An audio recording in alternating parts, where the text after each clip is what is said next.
O mundo está cheio de histórias importantes nesse momento, algumas delas acompanhadas pela mídia, outras obviamente não.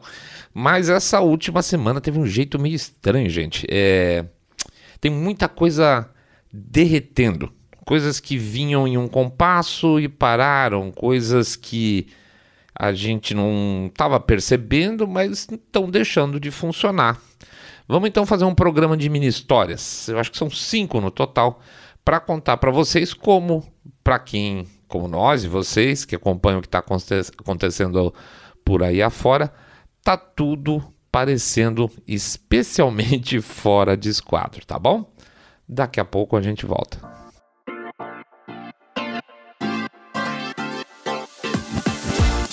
Saindo da bolha.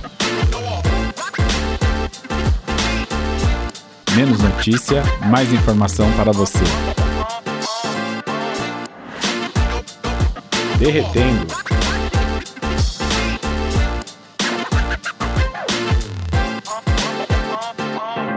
Bem-vindos ao Saindo da Bolha, esse é o nosso episódio 172 e a gente vai falar um pouco sobre coisas que estão derretendo. Antes de mais nada, vamos fazer o nosso jabazinho, pedindo para vocês entrarem no nosso site www.saindabolha.com.br e clicar no botão follow ou seguir a gente nas demais plataformas de podcast, como por exemplo Spotify. Vai pedir também para vocês fazerem o famoso boca a boca sarado, contando que vocês acompanham um podcast cabeça direita limpinho, supimpa, que detesta o politicamente correto. E vai também lembrar que nós temos o nosso e-book lá, o Trailer, né? Entre lá no site www.trailer.com.br, onde a gente tem o nosso e-book lá que a gente explica as mutretagens que a imprensa faz para você ser desinformado, parecendo que você está sendo informado, e quais são as técnicas que você faz para escapar dessa malandragem. Finalmente, lembra do nosso Pix, que é o nosso alicerce que mantém as coisas rodando. O código do Pix fica nas postagens, vai estar na postagem desse episódio, por exemplo, ou no QR Code lá no YouTube. E a gente sempre pede 1, 2, 5, 10 milhões de reais, lembrando que pingado não é seco, ou R$1 por episódio, porque R$1 por episódio ali ajuda pra caramba também. E lembrando, assim como a gente fez o último episódio também, agradecendo não só o pessoal do Pix, mas lembrando também que nós temos o Apoia-se, tá? Se você falar assim, poxa, eu acho que eu prefiro já deixar uma coisa ali gravada para todo mês ter um determinado valor de contribuição, tem também o Apoia-se, tá? É uma maneira também de ajudar a gente. Então, Apoia-se, vocês jogam lá na busca Saindo da Bolha, vai estar lá no nosso projeto, tá bom? É isso aí, olha que jabazinho doce hoje, né? Foi um jabazinho tranquilo hoje. Hoje eu acho que eu tô com a voz mais tranquila. Vamos lá, vamos em frente, gente. Vida que segue. Empresas aéreas. Olha lá, faz umas contas aí, gente. 25 bilhões de dólares. Boa grana, né? E depois mais 13 bilhões de dólares. 38 bilhões de dólares. Tá, sabe o que é esse valor? Esse valor é o tal do bailout, ou seja, é a grana que o governo deu, né, ou dá, no caso específico, para as empresas aéreas, para ajudar como socorro no período de Covid. Na época, lembra, em 2008, na crise, eles fizeram também o bailout da indústria automobilística americana. Dessa vez eles fizeram o bailout das empresas aéreas. Por quê? Porque basicamente os aviões iam ficar no chão, porque está todo mundo proibido de viajar, né? Foi aquela coisa maravilhosa que foi feita. Então, para ficar, as empresas poderiam ficar de pé com os passageiros em casa, o governo falou, a gente vai fechar a porta aqui, mas eu vou te dar um dinheiro lá. Com isso, eles não precisariam, e aí vem a coisa mais importante, aí eles não precisariam mandar embora nem os pilotos, nem os funcionários. Mas será que é isso que aconteceu? Vamos lembrar que o governo Biden, na sequência, começou com a obrigatoriedade de vacina, tá? Isso é uma coisa que começa a partir do início, no primeiro semestre aí a brigaiada toda, no primeiro semestre do ano passado. O Trump já tinha saído, entrou o Biden e começou essa história de que seria obrigatório vacinar funcionários de empresas, eu acho que com mais de 300 funcionários. E as empresas aéreas adoraram essa história, tá? Eles gostaram muito e falaram, não, os nossos funcionários todos vão ter que ser vacinados. Essa história virou todo um imbróglio jurídico gigante que acabou caindo depois de algum tempo, mas as aéreas gostaram muito da brincadeira. Porque, olha, se eu pegar, pense comigo, se eu pegar essa dinheirama que o governo me deu e mandar embora os funcionários que não quiserem se vacinar, certo? É obrigatório. Então, o que acontece? Vai ter uma grana boa que vai ficar em caixa e, afinal, dinheiro do Estado, gente, é dinheiro sem controle, né? Aquela coisa, o governo dá o dinheiro para a aérea e depois ele não fica na bota do cara para saber se mandou embora ou não, né? E havia uma desculpa, olha, eu vou eventualmente mandar embora porque o cara não quer se vacinar, só estou seguindo as ordens federais, não é isso? Pois é. E aí eu não sei se vocês vão se lembrar também, em um determinado momento, a gente chegou até a falar disso num capítulo nosso aqui, e é isso que é interessante, que a gente gosta muito de falar no e-book sobre histórias, né? Às vezes uma história, ela começa aqui, ela termina lá na frente, associada com outra coisa. Essa história das aéreas é muito interessante. Chegou um determinado momento que os pilotos e comissários começaram a se rebelar, porque muitos deles não queriam se vacinar. E aí começou, por exemplo, foi na Southwest, tá? E os aviões pararam de decolar porque não tinha mão de obra, né? Não tem piloto, não tem comissário, não tem pessoal de terra. E parou, né? Começou a parar tudo. O que a imprensa falava a partir sabe-se lá qual é a combinação? A imprensa falava que isso eram questões climáticas. Então a Southwest estava com uma série de atrasos de cancelamento de voo por causa de questões climáticas. Ele sempre gosta de misturar o clima em tudo. E aí, no final das contas, a Southwest derrubou a obrigatoriedade da vacina, porque senão não ia conseguir voar mais, e as outras companhias, aos poucos, também acabaram derrubando. Mas, gente, a essa altura, o estrago já estava feito. Começando com a turma da vacina, essas empresas começaram a entrar em acordo com os funcionários, aqueles que não queriam se vacinar, e vários deles fizeram planos de aposentadoria adiantada. Veja, as empresas estavam com o caixa abarrotado de dinheiro dado pelo contribuinte, né? Exatamente para não mandar ninguém embora. Mas eles pegaram esse dinheiro e começaram a fazer pacotes de incentivo para a turma sair. Legal, né? E aí, os primeiros que saem são os mais experientes, que estão próximos de aposentadoria, os mais velhos, que estavam ali na boca, e principalmente aqueles que não estavam a fim de se vacinar. O cara fala, eu vou ser mandado embora porque eu não quero me vacinar, estou na beira da aposentadoria. Então tá, me dá uma grana aí que eu fecho a boca e vou embora, tá? Resultado disso tudo, menos voos, menos pilotos, contas equilibradas. Olha que ficou bacana. Só que agora, gente, a pandemia não é mais assunto. As pessoas voltaram a voar. E o que acontece? Não tem mão de obra. E não tem perspectiva de ter mão de obra formada a curto prazo, porque você não faz um capitão de um 777 do dia para a noite. E com isso aí, milhares de voos estão sendo cancelados e milhares de atrasos estão acontecendo todo o santo dia, deixando os passageiros americanos e canadenses, inclusive, furiosos. Está num ponto assim que se não me engano, a American outro dia publicou no Twitter dela que eles estavam pagando $5.000 para gente que estava abrindo mão de assento, tá? Porque é muito passageiro, mas muito passageiro para muito pouco assento. O desequilíbrio da malha alcança outros países, inclusive, claro, né? Porque você meleca Nova York e você vai dar problema em Londres, assim vai. Portanto, se você está em Los Angeles esperando por horas seu avião, torcendo para ele não ser cancelado, o voo, a companhia, de repente, ela vai te avisar, o seu avião está lá em Porto Rico ainda, esperando a equipe para voar para Nova York, porque de lá ele vai para Los Angeles e aí depois a gente vai te pegar aí para ir para Las Vegas. Imagina o tamanho da espera que isso está acontecendo. E é um jogo de malandros. É malandro o governo que tentou ganhar ponto político com o fechamento do país, né? Parando tudo e fazendo bonito, dando dinheiro para as companhias, por incrível que pareça. Ganhou pontos no começo com essa história.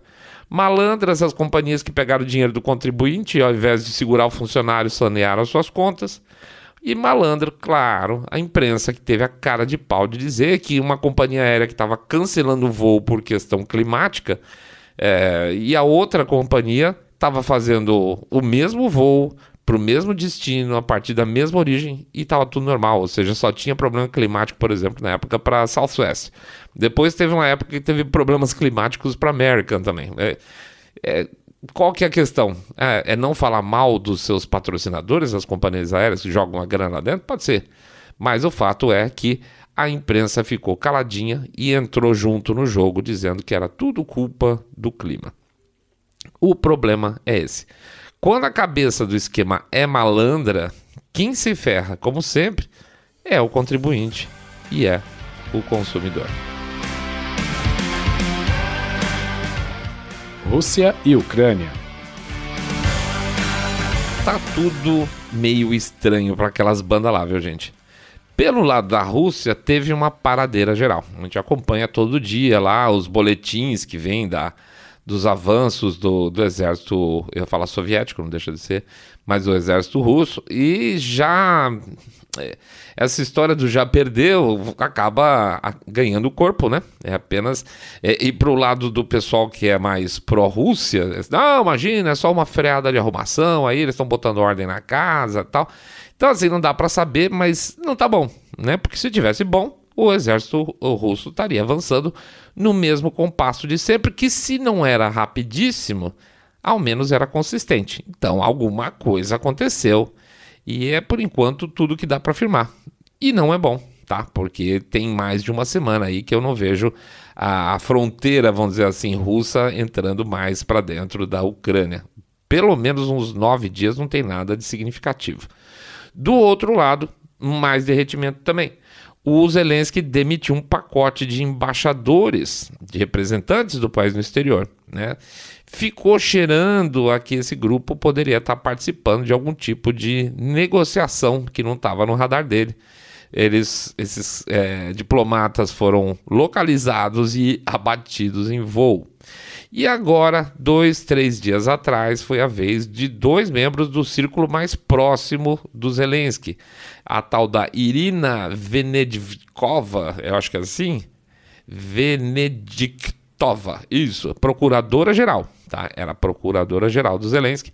E o Ivan Bakanov, que parece não foi muito bacana, era líder do Serviço de Informações Internos, ou seja, é um KGB deles, tá? Amigão pessoal do Zelensky. Os dois foram afastados por traição. Traição em círculos próximos é complicado, tá? Já tinha tido o caso, aquele antigo de traição na época das negociações, lá no comecinho, vocês lembram? E o cara, morreu sem querer, não troca de tiros com a polícia. Tem uma coisa aí meio complicada, parece que dentro da administração do Zelensky o pessoal não está totalmente fechado ou está a fim de acabar logo com essa porcaria. Não se sabe muito bem, tá? Não se sabe mesmo. Mais uma, a história também da contraofensiva com 1 milhão de homens. Vocês lembram? Vocês chegaram a ouvir essa história? Que a Ucrânia estava preparando uma contraofensiva com 1 milhão de homens. Pois é. Ele estaria com um contingente enorme sendo preparado e, no entanto, não é. A própria cúpula militar ucraniana já desmentiu essa história, falou que era um mal-entendido, que era uma questão de linguagem tal, do inglês, que passou, que a imprensa interpretou errado, e que se tratava, esse 1 milhão de homens aí, se tratava basicamente da descrição das forças ucranianas, que teriam 700 mil soldados, mais 200 mil policiais armados, etc. e tal. Ou seja, 1 milhão seria todo o contingente armado do país, e não o contingente armado para uma contraofensiva tão esperada. A imprensa internacional, como sempre, anunciou, mas depois, claro, não corrigiu. Então a sensação, gente, é que não tá bom para lado nenhum pro lado de lá, viu? Meio que jeitão de derretendo também, tá? Tá derretendo alguma coisa ali e tá difícil ver para que lado isso vai. Vamos ver o que vem pela frente. Política externa de Biden.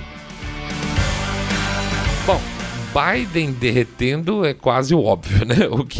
O que não dá para contar é que ele consiga piorar ainda mais as coisas pro lado dele. Quer dizer, também dá. Dentre os democratas jovens, ou seja, dentro do próprio partido, pessoas aí com menos de 30 anos, se não me engano, 23 anos, acho que é 30 anos, 92% não querem que ele, o Biden, se recandidate à eleição, tá? Mas ele finge que não é com ele, deu uma entrevista todo dia falando que o pessoal quer muito ele, aquela coisa toda. E segundo a porta-voz da Casa Branca, esse é o melhor período econômico da história americana. Gente, a verdade acabou. A verdade é essa, a verdade acabou. Você pode falar qualquer coisa, você vai na imprensa, você vai na rede social, fala qualquer porcaria, e é isso, tá valendo. Então pode falar que é o melhor período da história americana. Mas o vexame maior agora foi a visita ao Oriente Médio. E a gente, dentro da lógica da política externa, onde já está sendo muito criticado internamente também as emissões, o envio de dinheiro para a Ucrânia sem nenhum tipo de accountability, estão mandando, tá? Estão mandando dinheiro de monte, inclusive o que está tem vários lugares já apresentando fotos e imagens e vídeos, etc. e tal, de equipamento militar americano em outros países, tá? Que foi mandado para a Ucrânia, tá? Em outro país sendo vendido no mercado negro a 10, 15% do valor, porque afinal de contas quem recebe de graça vende por qualquer valor, né? Então, armamentos super modernos americanos, inclusive caindo eventualmente na mão do governo russo.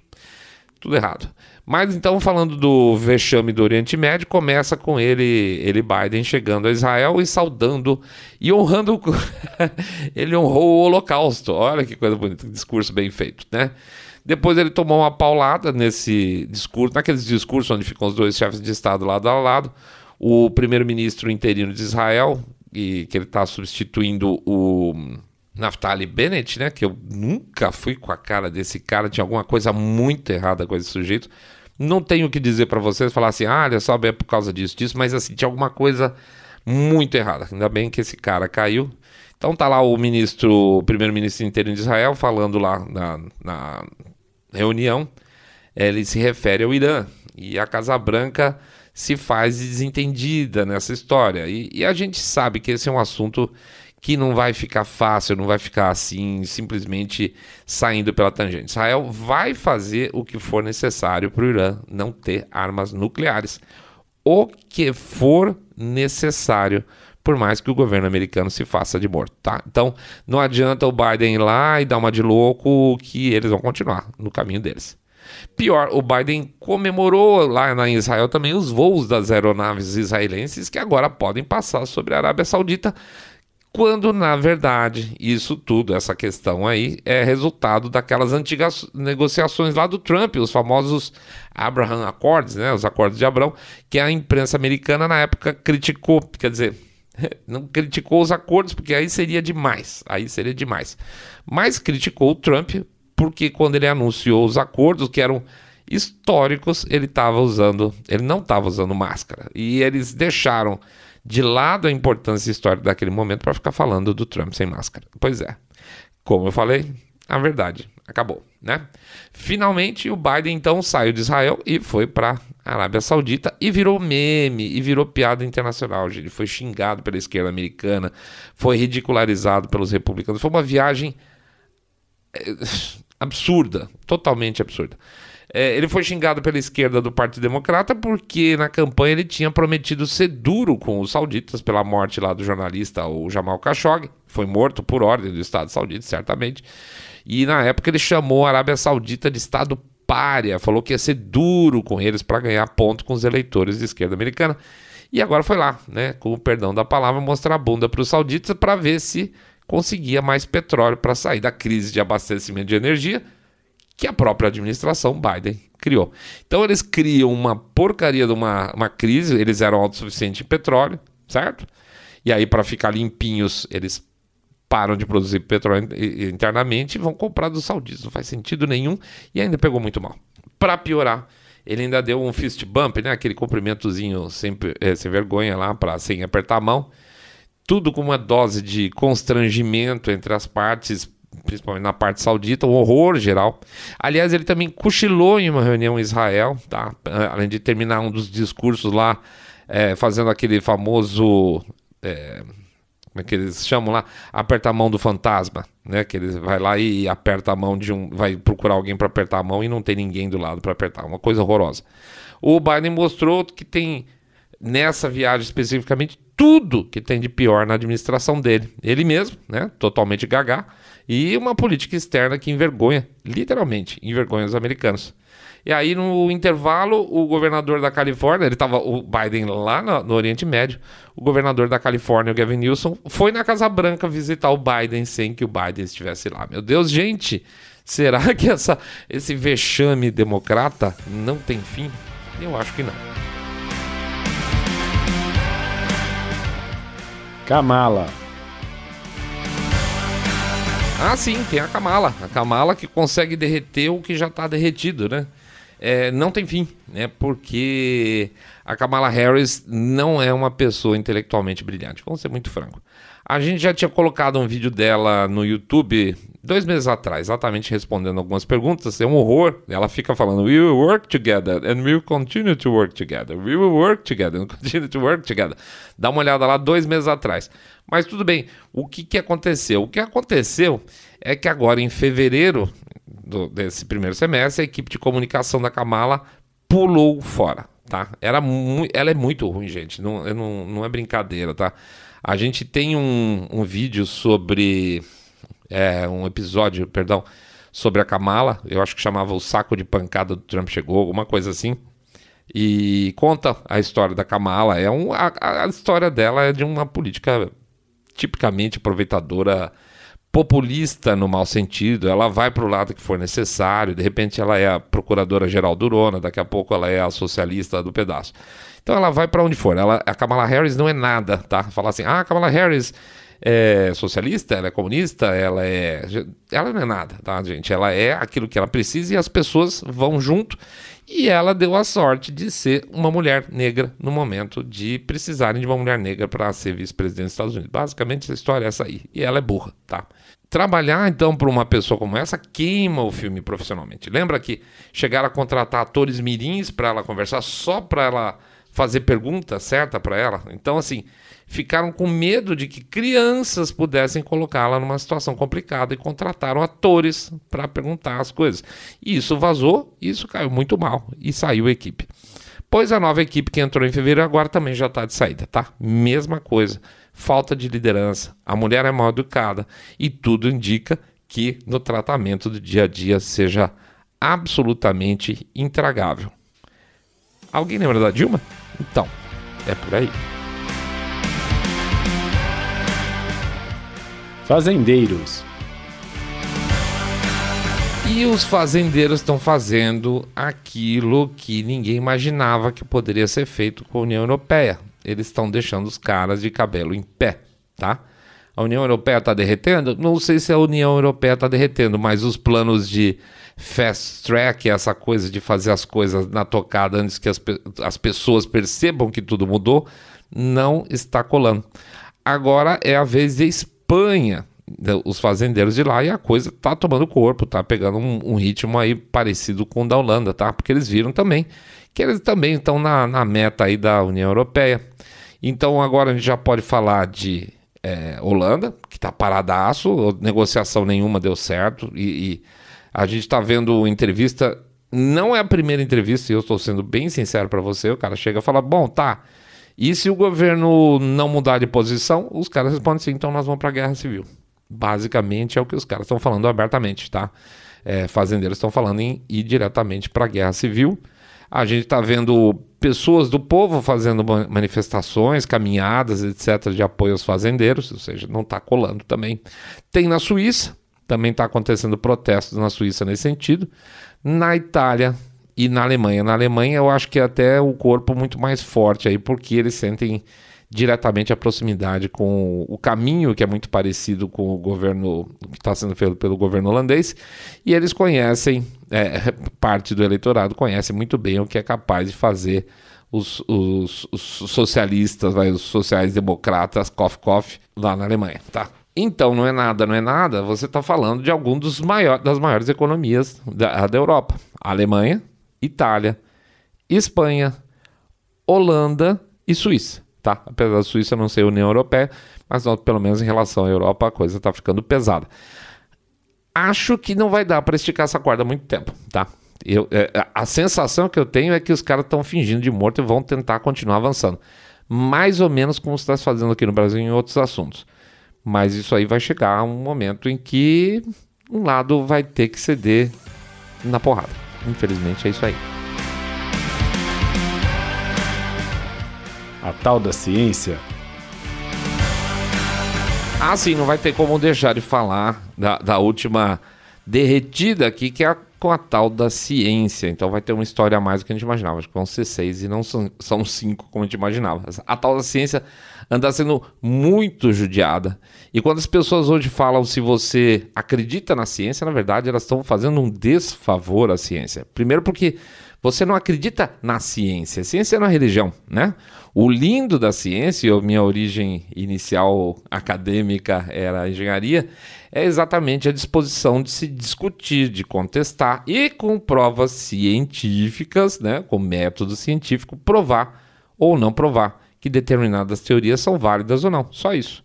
Hoje mesmo lá aquela porcaria daquele Catraca Livre me aparece esse texto aqui, talvez alguns de vocês tenham visto, que circulou bastante no Twitter, né? E é uma vergonha gigantesca, Eu sou da área de humanas, assim, eu me considero hoje um cara...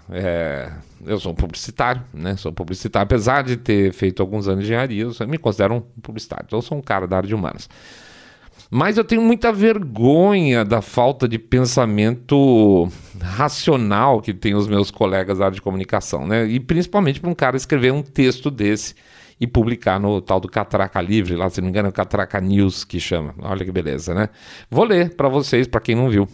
O tweet que diz o seguinte, aspas, segundo a ciência, os homens preferem as mulheres de sovaco peludo. O impressionante resultado veio após um estudo organizado pela professora Marina Pacheco, com mais de 100 alunos, homens da Universidade Federal do Rio Grande do Sul. Então, olha de cara, assim, a pessoa que escreveu não tem a menor ideia do que ela está falando quando ele está falando segundo a ciência. E esse é o grande problema, né? Se você pegou um público único, que é homens de uma universidade federal, você já está com um viés, assim, gigantesco. 100 alunos não significa nada, não representa nem se os gaúchos gostam de mulher com o sovaco cabeludo, quanto mais os homens, né? Os homens, 3,5 bilhões de homens, ela pegou 100 alunos de uma universidade federal, bobear num curso de humanas, e chegou à conclusão que, pela ciência, os homens preferem as mulheres de sovaco peludo, tá? Então, quem acaba, no final das contas, com a ciência são esses caras, né? Quando você diz que isso é ciência, significa, primeiro, que você não entende nada de ciência, e segundo, você está depondo contra uma palavra quase sagrada, que é a ciência. Muito bem, muito bem. Mas tem coisa pior, vamos falar de assunto sério, porque sovaco não dá para dar muita pauta.